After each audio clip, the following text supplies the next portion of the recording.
Hi everyone, it's Veronica and I am here with a project share. I had a church member to ask me to create a shadow box for her son's wedding, which is in September. The only thing she knew was that she wanted a shadow box and that she had some text that she wanted to put in it. I did ask her for the wedding colors, and this is the text that she sent me. So those are the colors. I don't know if you can see that too well, which kind of reminded me a couple of the colors of my daughter's wedding, which I said, okay, I do have enough paper because you just kind of overstock when you're doing things. So I took on the task. I had never done a shadow box before, and typically they're done after the wedding, because you can put the bouquet and stuff like that in there, but this is prior to, so it was a little challenging for me at first. And then with the text, I didn't know, when I saw the text that she wanted in there, I thought, wow, that's a lot, but that's what she wanted, so I wanted to make sure all that was done. So I'm going to share with you the products that I used. The only thing I purchased was the actual shadow box and a hydrangea stem. Got the shadow box for a great price. Bernice called me one day and told me that they were 70% off at Michael's, so I went there to get it, even though I had picked out one at Hobby Lobby, but the one at Michael's was a little bigger, which is 11 by 14, and it turned out cheaper, so that was great. But this was a portion of the hydrangea stem. I cut it all apart because I didn't know how many flowers I'd be using. I don't know if you remember this bling on a roll at Michael's. I don't know if they still sell this or not, but I've had this for a very long time, so it was perfect timing. I used Wild Orchid Crafts flowers. These are the deep ivory roses in 1 inch. And you didn't see that color in the colors that she sent, but I needed to break those colors up. The white cream tone trellis roses, and these are 1.5 inches. And the gypsophilia stems, which are these. I used the corner die from La La Land Crafts.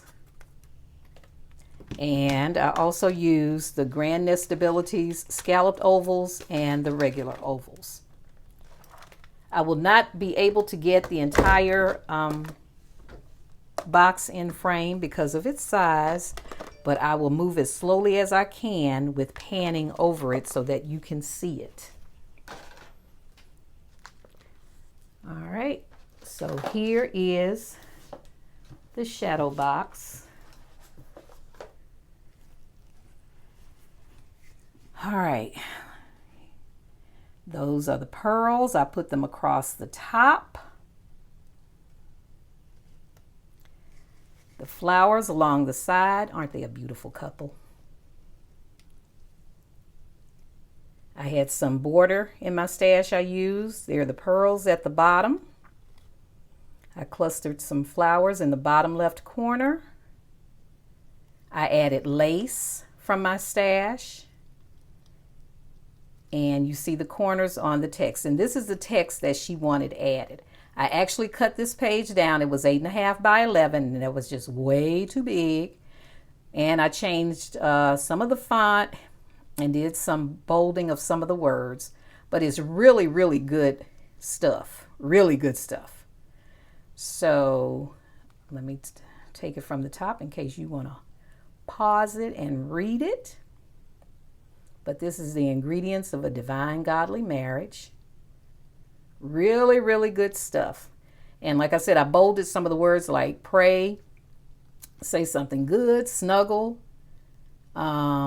team, respect, together, listen, submit, sense of humor, special place, special song, and reminisce. So those are words that I pulled out. But this is the box. And I'm going to sit this right here and raise the camera up just a smidgen. I don't know how much. It's not going to be, I'm not going to be able to do it. Well, okay. There's about to be a teensy bit of shaking. Let me see if I can get this off the tripod. Ooh, sorry. And see if we can get a better view. All right, there we go. Sorry for the shaking, but I wanted you to get a full view of it. So I will be giving this to her on Sunday. Hopefully she likes it. And they will be pleased with it as a gift from their mother. All right, thank you all for stopping by and watching. Happy crafting.